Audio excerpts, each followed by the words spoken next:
Area. I teach tuba euphonium as well. And myself and my partner, Dina Lenzner, work every year to put together the Now Festival at Capital University. The Now Festival is dedicated to arts that are being created now. And actually, one of the best joke that came around from the Now Festival is that there's so much stuff going on that we are actually learning the music now. So it becomes a bit of a exploration in many things. We're very excited to have some wonderful guest composers with us this year. She's not with us today. She will be in on Wednesday, Dr. Reena Esmail. You're going to hear about her the first thing, and then our other guest composer is Aaron Quinn. Aaron is joining us from Brooklyn. He is a Capital alumnus and has done some pretty amazing things, and he'll be sharing with us as well. I want to take a second to acknowledge our partners in this endeavor, the Bexley Community Foundation for their support, and the John Stone Fund for New Music has also been one of our great benefactors for this event. So, just to give you a little rundown on what's happening this week before we get started, today is the official kickoff, although we had a wonderful concert last night. That's, $2,000. You can take that home. Just kidding. We had a wonderful concert last night at Dick's Den, one of the great music clubs in town. Aaron brought his 8-piece group out and did some amazing things. Today is our official kickoff event. Tomorrow, Monday at 7 p.m. in the Huntington Recital Hall at Capitol, Professor Stan Smith, Professor of Guitar, and our Professor of Percussion, Dr. Julie Licata, will be presenting an improvisation concert at 7 o'clock.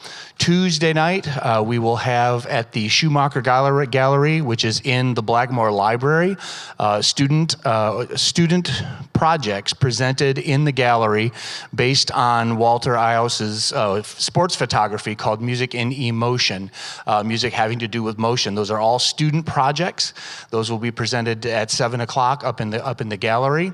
Wednesday at 7 o'clock with our big band director Billy Wolf will be presenting our big jazz concert with jazz combos and music by Aaron Quinn. That'll be Wednesday at 7 in Huntington Recital Hall at Capitol. Thursday evening, we will be presenting chamber music of Professor Emeritus Rocky Reuter from Capital University, who was our head of the composition area for many, many years and started this festival in 1987. As well as a piece by me and 2 pieces by our guest composer, Reena Esmail. Friday at 7:30 is going to be our choral and vocal concert, which is going to feature the music of Reena Esmail, and that'll feature some vocal solos and the choir. That's at 7:30 in Mays Hall at Capitol. There will be a reception immediately following that. And then on Saturday at 2 p.m. in Mays Auditorium will be our wind ensembles concert, featuring a brand new piece by Dr. Lenzner, a tuba concerto by Dr. Reuter that I will be playing, and then a piece by Dr. Esmail with the symphonic wind. So there are concerts every night from here until Saturday. All these concerts are free and open to the public, so please come on out. Everything's happening at Capitol. You can look on our website, www.capitol.edu, and the Hunt for the Now Festival, and you will see the program pops up right at the very beginning. Just click on that. It'll take you right to the schedule of events. So we hope you can join us this week for some pretty amazing music making. So enough of me talking. I want to introduce our first guest speaker for today, a specialist in world music and ethnomusicology, Dr. Hans Utter.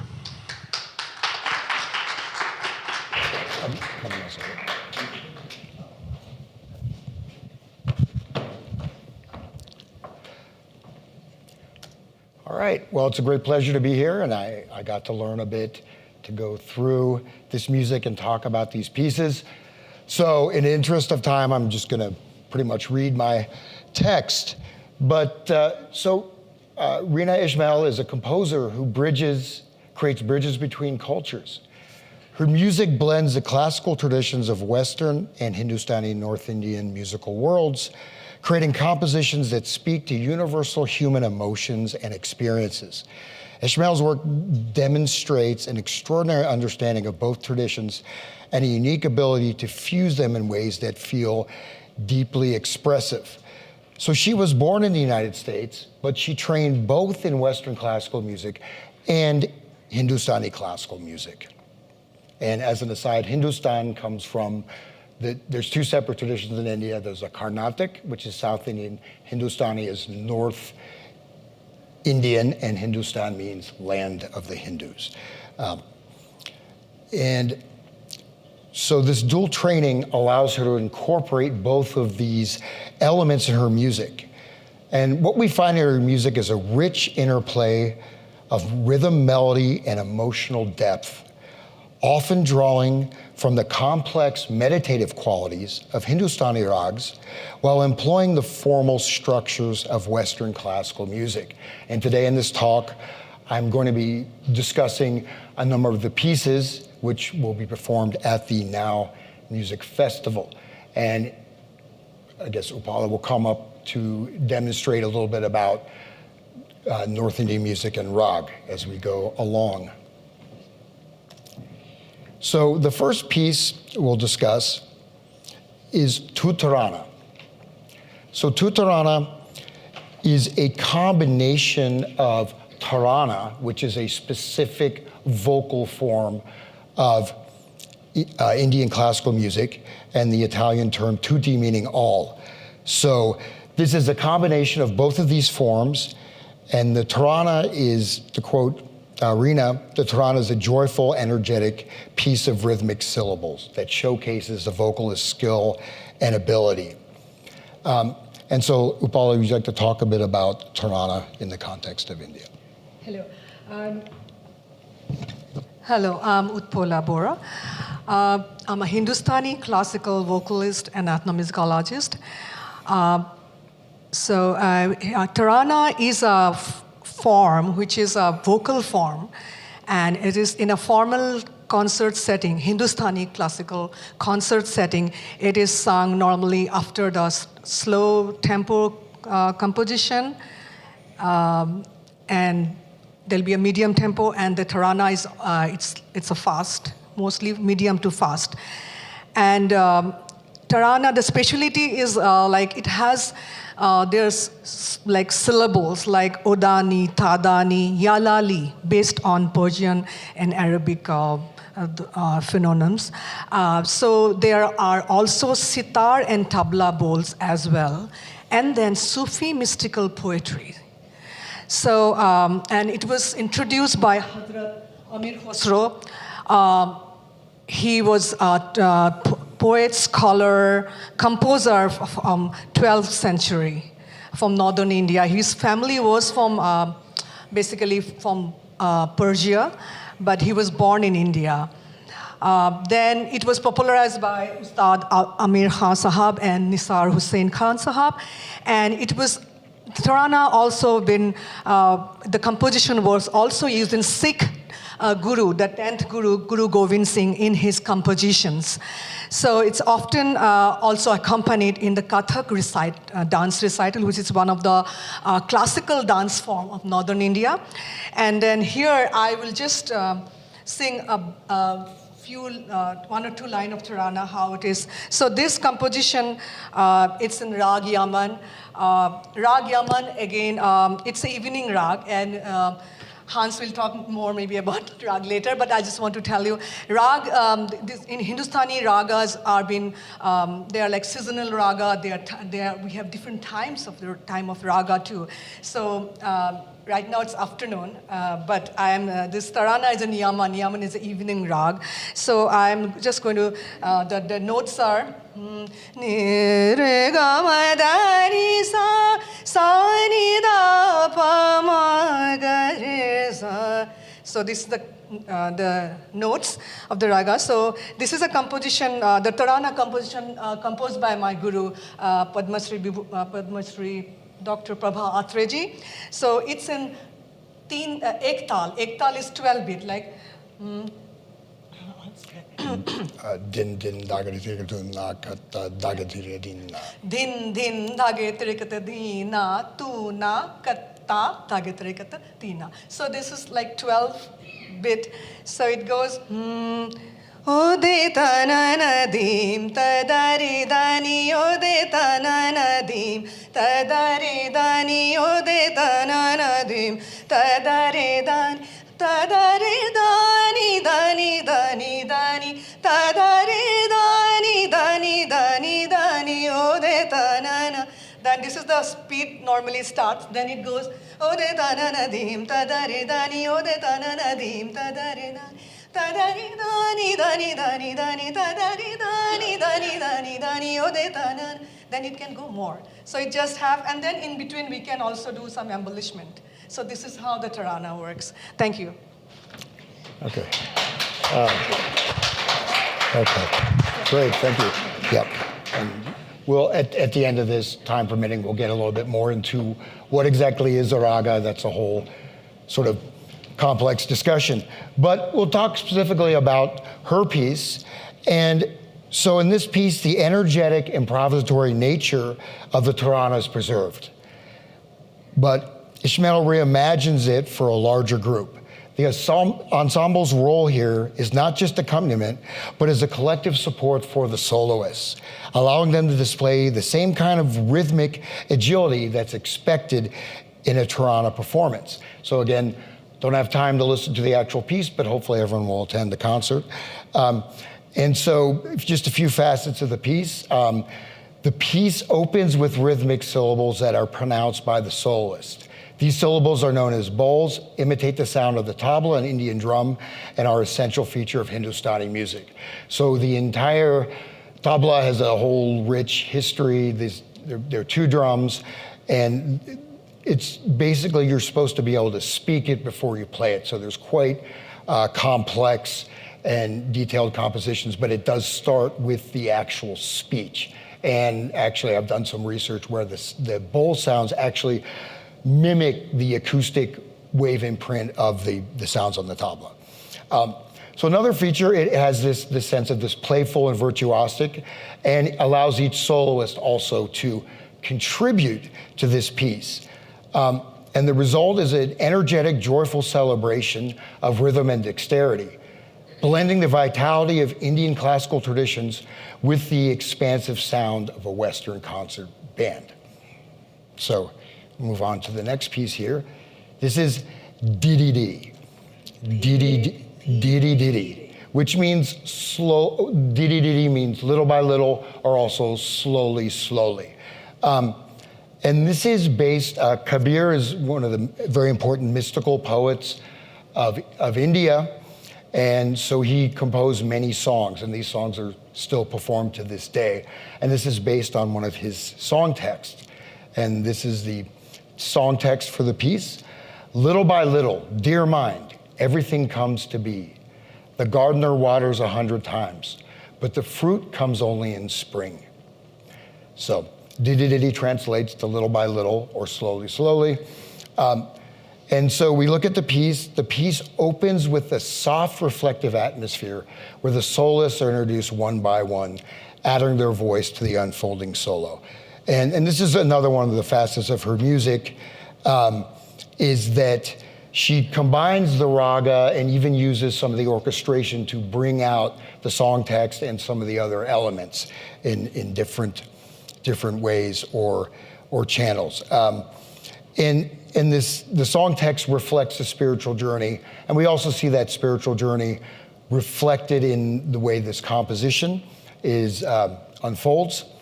So, as I already said, it opens with this soft, reflective atmosphere, the beginning of the journey. And then the music is built around subtle harmonic changes and fluid, spacious rhythms, mimicking the gradual, steady progression of time described in the poem. So as I mentioned, the piece takes different elements, both of the song text of the Indian raga, and puts those into this ensemble context of the Western orchestra. And her use of Hindustani vocal techniques like alap, the slow, free-flowing introduction to the raga, provides a serene backdrop for the text to unfold, reinforcing the poem's message about patience and growth. And I think you're going to talk a bit about Kabir, a little bit. Yeah.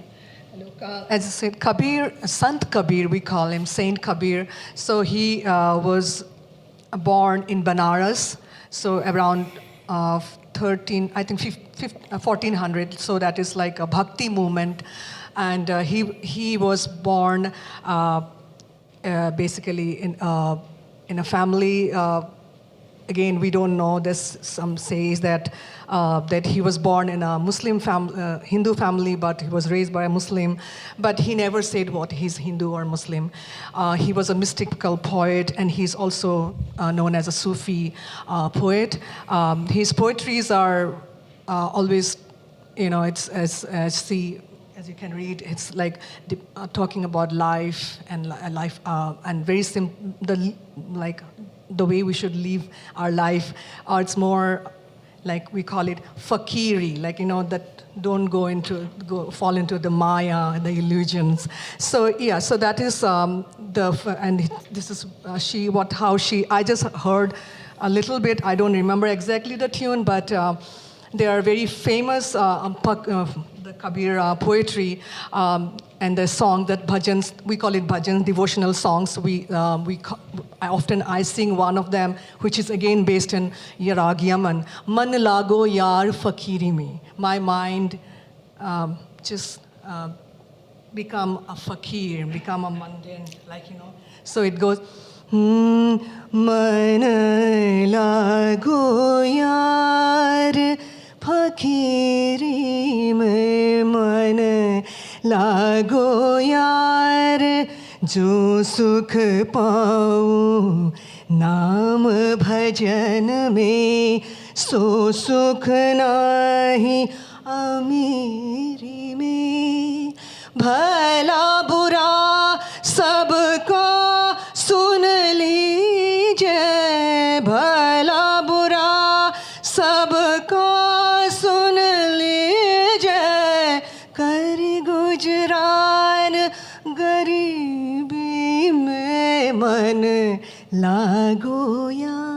So it's saying that just listen whatever someone says, good or bad, but just live in garibi means, I think that's talking about more. Well, it's sort of about renunciation. So my heart, my mind has inclination to leave this world, leave my life in the material sense, and sort of renounce, go on. Thank you. That's what Kabir. Okay. Okay. All right. So, and I do apologize if it's trying to get everything in here in this short period of time. So it's like a speed lecturing. So, okay. So the next piece, Ovas Omnes. This is, it's an arrangement of a Renaissance motet. So, and this comes from, just read this Bible verse. O all you who pass along this way, behold, if there is any sorrow like my sorrow, it is our sorrow. And so this is drawn from the Lamentations of Jeremiah, and the motet was originally composed for a liturgy during Holy Week. So some of the facets of this piece, it's a powerful meditation on shared suffering, okay? And this piece begins with rich, sustained harmonies, and as the text progresses, the music builds in intensity, mirroring the emotional weight of the words. So again, we see one of her facets of, using the lyrics to also infuse the music. She might have emphasized certain harmonies to invoke more modern choral textures while still maintaining the reverent, introspective mood of the original. So she brings in more modern textures, but still has respect for the original piece. And so the Renaissance structure with the fresh harmonic choices creates an emotional depth that speaks to both the grief of the original text and the empathy she brings to her arrangement. So this is a very, very interesting piece, I think. Okay, and the next piece, When the Violin. So this is from another very important poet, Hafez. Hafez is a Persian poet, one of the most important poets in Persia, Iran, next to probably only Rumi. And just as an aside, it's called the Divan-e-Hafez. It's a big book of all his poetry. People use this to predict the future. So you have a question, it's called Fal-e-Hafez. You take the book of Hafez's poetry, think of the question, open it up, and find the poem, and then see what's, yeah, so try it. So this is the quote from the poem. When the violin can forgive every wound caused by others, the heart starts singing. So this is, the subtext of this is, the underlying ground of this is emotional release and spiritual healing, and also the impact that music can have on that, right? And it's a journey from pain to joy.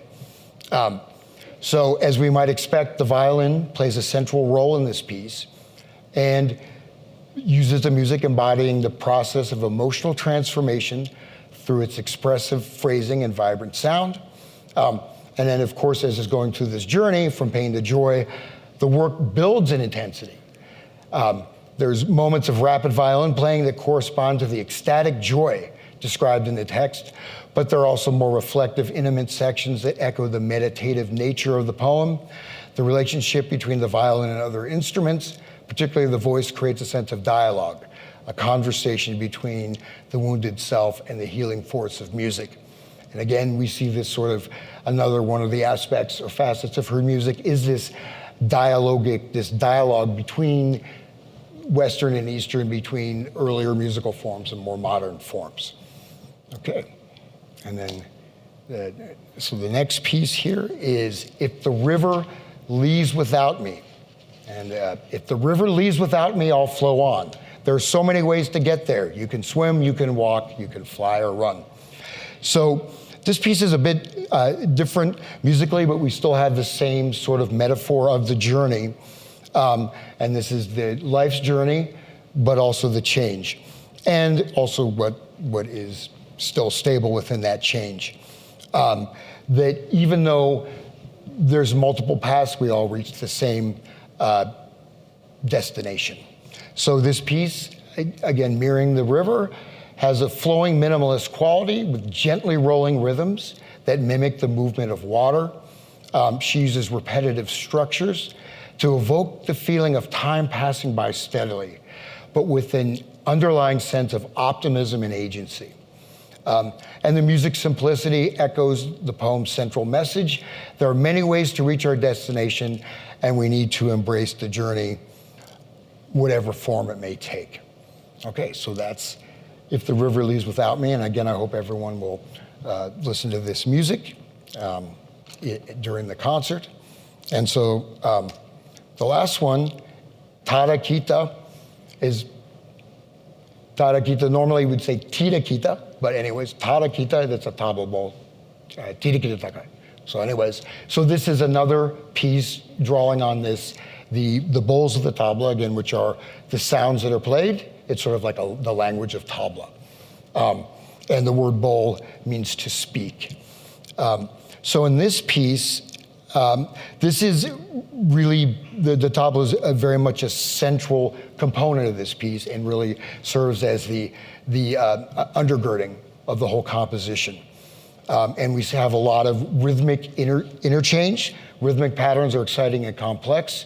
And we also have this call and response patterns going through the music. And this is in a certain way a reflection of the interaction between the soloist and percussion in traditional Hindustani music. And so Indian music, there's something called a tal, which is not a linear progression per se, like a measure you'd think, but it's a cycle. So the rhythmic cycle will begin, say 16 beats, and it goes around, and this cycle will repeat. But within that, the tabla will subtly or sometimes directly interact and converse with the soloist, whether it's a vocalist or whether it's an instrumentalist, sitarist. And there's a sense of release and exuberance in the piece with the vibrant, fast-moving rhythms that build a celebratory atmosphere. And we see, again, her creativity, taking a different context, taking the rhythms of tabla, bringing it into a Western ensemble, and making it something that's accessible to everyone that is listening. And so, and this, anyway, so that's the last piece I'll discuss here. And so here I go, a little free advertising. Please attend the Now Music Festival and hear this amazing music. And that's, I guess that's.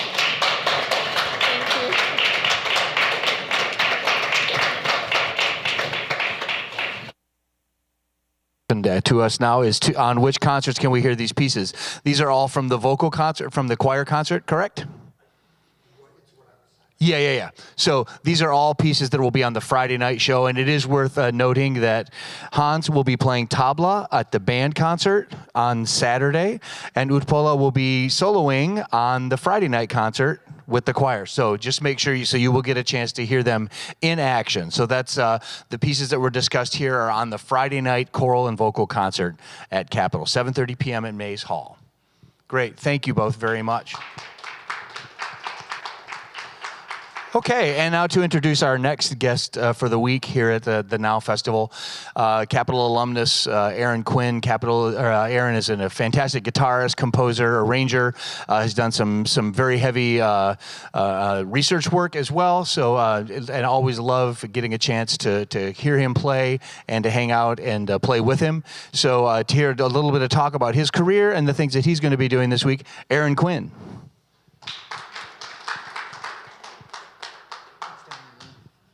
Hey friends, hello. Is this good, Josh? A bunch of awesome students are gonna be playing my music, which is fun. So get that out of the way first, no. So yeah, 2004 through 2008. I went to high school in Cincinnati, and I grew up mostly playing noise, specifically in the Japanese style, and hardcore and music. I also went to SCPA, which is a performing arts high school, and they had a jazz and all that good stuff. Growing up in Cincinnati, one thing that was really interesting that I didn't experience at Capitol was that obviously there were two communities, but the community in Cincinnati that I was a part of was mostly punks, how can I say this nicely? We just did a lot of heinous things. We went out, broke stuff, basement shows, all that good stuff. Booking our own tours, touring the United States and Canada. And the thing that I really enjoyed about that, minus that was, I realized that's the only thing I can do really, was that I had a community of people and we all shared music, and it was all about what's next? Who are you? Why do you matter? Why does your music matter? The conversation was always about, is your voice for something? Studied, learned tunes, did all that stuff, and I didn't write. That's what I was doing. I was writing on, I didn't write. That's what I was doing. I was writing on study of like jazz music and also what's happening, what is after the books, what's happening now. People like Mary Halverson and those kind of things. At Capitol, I realized that I didn't feel like I was a really good writer, and I didn't feel like I was a very good improviser, and I stuck out things. This is this music, this is this music, and nothing, right? And then there's people, like standout people, this is this music, this is this music, and then there's also all this, and this connection point. With that, I started writing more, and then I started playing in Columbus. I wanted to study more, specifically with people that I couldn't get a hold of, not in colleges and stuff, like that. Because of that, spectralist, and it's also going to deal with like punk ethic about, or not ethic, but sensibilities of like physically draining yourself via your technique or your instrument, and so that these improvisatory. My recent work has been dealing with rhythmic concepts that are coming from early 2000s Robotic Empire, scrams now, what it's called, or hardcore, mixed with a lot of stuff with a a lot of notes, a lot of rest. That's pretty much the vibe. This year I'm coming out with another record with Ismail Ali, which is a duo noise record, which will be coming out on Triptych. That's coming out in a few weeks. A record that I found out today is going to be released with Wadada Leo Smith, Luke Stewart, and a bunch of people, and a bunch of other stuff. That's the vibe, all right? So, or anything, right? Let's do it. One thing is, can we turn down the lights a little bit? Is that possible?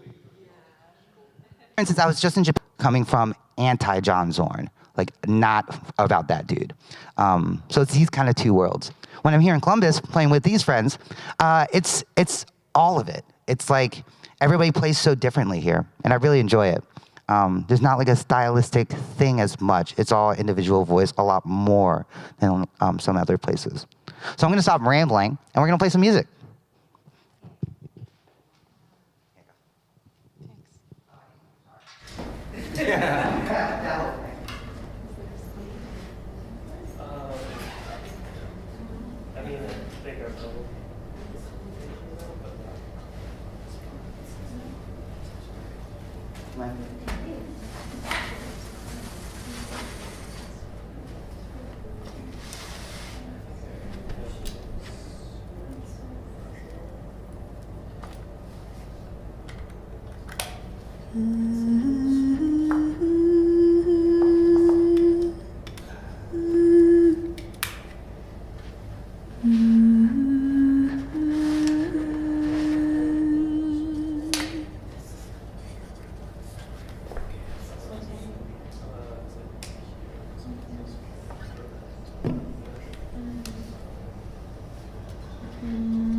I thought you were like miles away.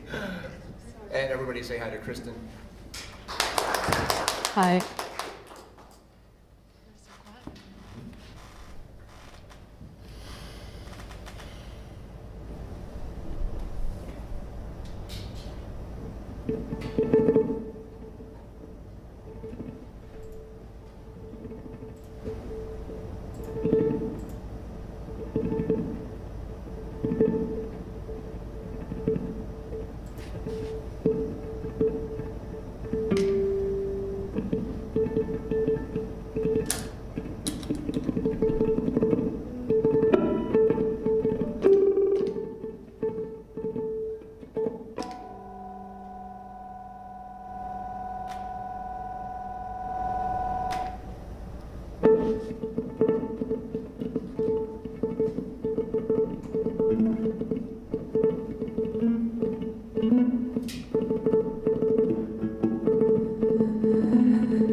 I always try to come back to myself. And it feels complete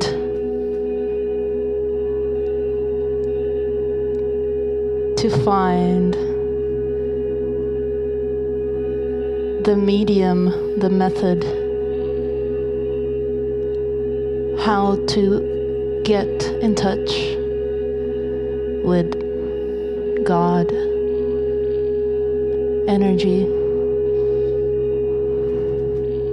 magnetic field, whatever you want to call that.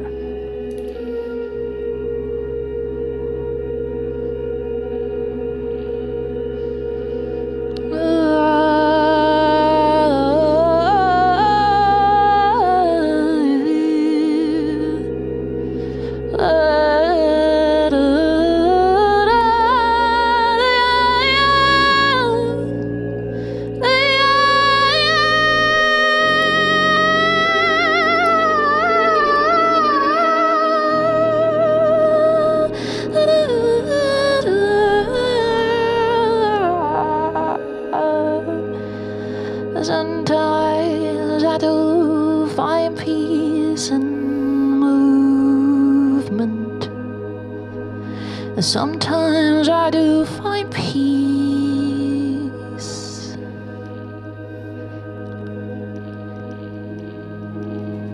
in music.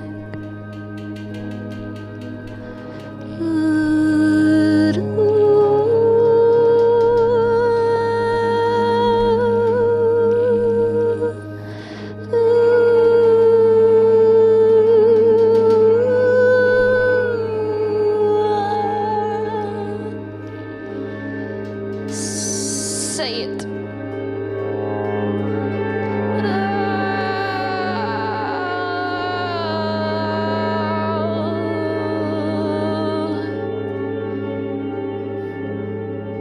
I know it's scary, but you only have this life. Why are you afraid? Why am I afraid?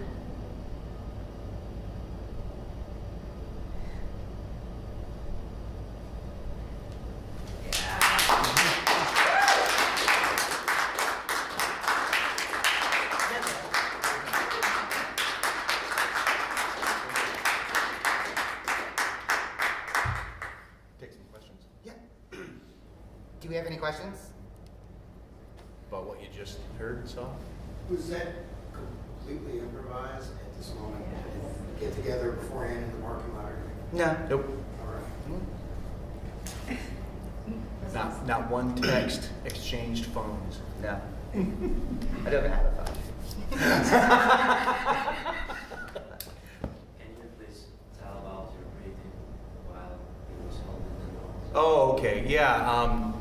One of my, I play the tuba is an awesome instrument. I love it, but we have roles, or a role, when we play the tuba. And so part of my journey as a musician was to find different roles for this instrument.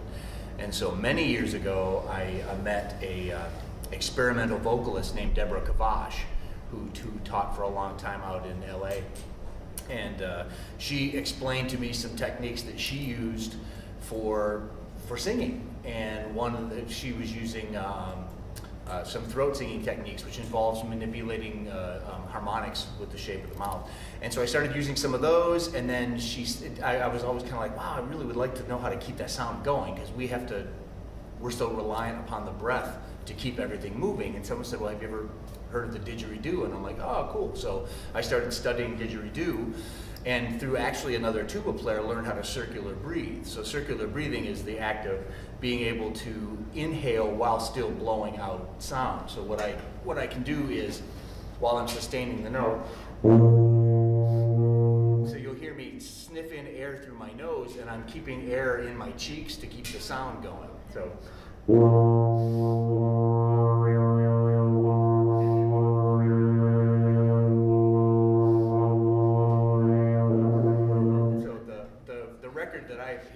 so far as 90 minutes straight without taking an actual breath. And it seemed really cool at the time, but when we got done, my face was all stuck. I couldn't move. But yeah, that's the technique is called circular breathing, and it's traditionally a didgeridoo technique, but if you do things the right way, you can use it on all brass instruments. How do you incorporate that In actually, the two things came up separately because when I play the tuba straight tone, I'm using a ton of air. It's hard to maintain the same sound. So when I use the throat singing techniques where I start to close everything on, you can hear all those overtones starting to pop out. If I do that in here,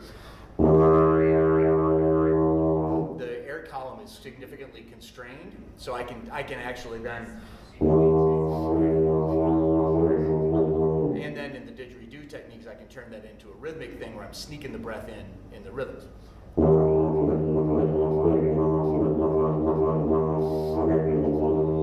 So when I shrink the airstream down for a didgeridoo technique, I can actually sustain it longer.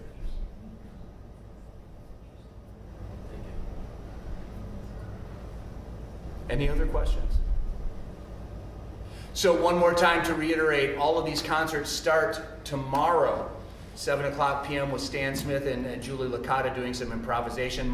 Tomorrow morning, if you happen to be free, 10 a.m. at the Christ Room at Capitol, that's our band rehearsal room. Aaron's going to give us a little talk about improvisation and playing. That'll be the very first thing. We got concert Tuesday night at the gallery, at the Schumacher Gallery, student projects. Wednesday night is the jazz concert at 7 o'clock in Huntington Hall. Thursday night is chamber music by Dr. Esmail, myself and Dr. Reuter. Friday night at 7:30 is the choral and vocal concert at Mays Hall. All these concerts are free. There will be a reception after that one at 7:30. And Saturday at 2 p.m. are the Wind Ensembles concert, which will feature works by Dr. Lenzner, Dr. Reuter, and Dr. Esmail. Stan. Poster says tomorrow morning's on. Which one is it? It's going to be in Christ, Okay. so that the percussionists can get a chance to play too. Okay. Yeah. It's in the Christ room. Anything else? Yeah, Bill. Interested here, I think might be something to discuss. So Aaron, is your role, obviously can be multiple things all at the same time, but working with more of the wordless vocals and the transition to the instrumental stuff seems like it would be very logical there. How do you incorporate your role as a guitarist when that goes back and forth between wordless pitches and the vocals that are being improvised in the moment? Does that make you think differently? How are you interacting in that moment in a different context or maybe even more clear? Gotcha. Really great question, Billy. Thanks. Thank you. I think like when I improvise, I try not to think. Obviously, that's the goal, and just like work on just whatever's happening, being there, trusting in your decisions. But thinking about it and practicing it, I think like we put a lot of weight on words from the voice versus sounds from the voice. And the natural thing to do is when somebody's singing is to accompany, right? That's an option. It's not the way.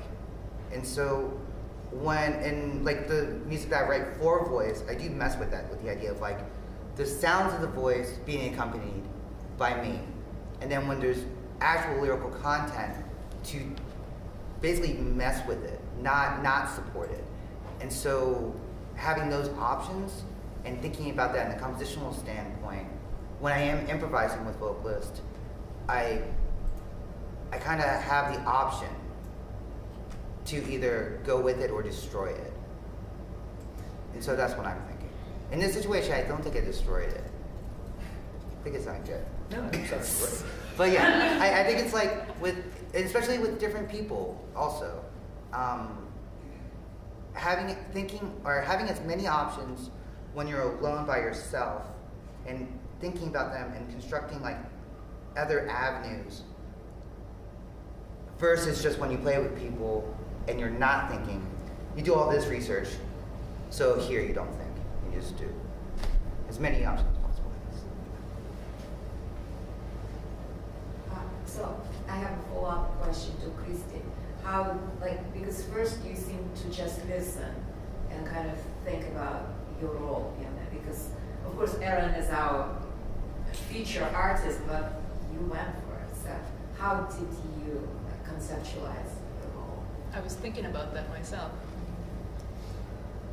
And I think I just try to be a channel for information to come through. And I was thinking whether it's selfish to go through a spiritual process. But that's another thing to wonder about. But I sometimes do this, that I just channel some thoughts or words that come to me, questions, and in hopes that they inspire others. And there's like a feeling when I'm scared to say stuff out, but I do still say it, then stuff like comes out, starts coming out. And if I am aware of what they are doing, what the other musicians are doing, then it's like, it's easy to like make a whole piece out of it. If I drift away too much in my thoughts, then we might have a problem. I think it worked. Yeah? Yeah. I think Okay. Any other questions? so. Awesome, thank you. Thank you.